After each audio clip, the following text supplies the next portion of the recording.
So let's talk about our networking threats.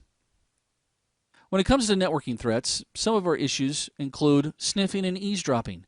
Who is sniffing the network? Anybody? I can download a sniffing program and throw it on my desktop and start looking for, I'm going to filter this and say, find me anything that says Dale in it and Ray's.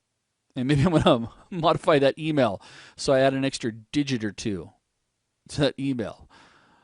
We also need to be aware of ARP poisoning. And what we mean by ARP poisoning is this, and we'll get into this a little bit later on as well, but ARP is the Address Resolution Protocol, which is in charge of resolving an IP address to a MAC address, which is the NIC card, right?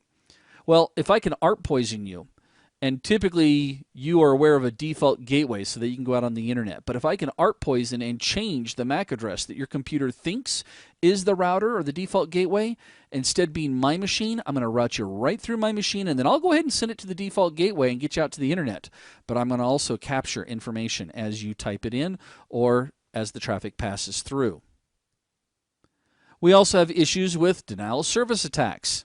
Again, the concept here behind denial of service attacks is to deny services from being rendered. Sometimes, again, it's intentional. Sometimes it's not intentional.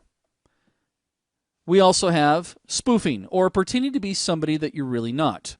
Let's see, I'll put this in superhero terms.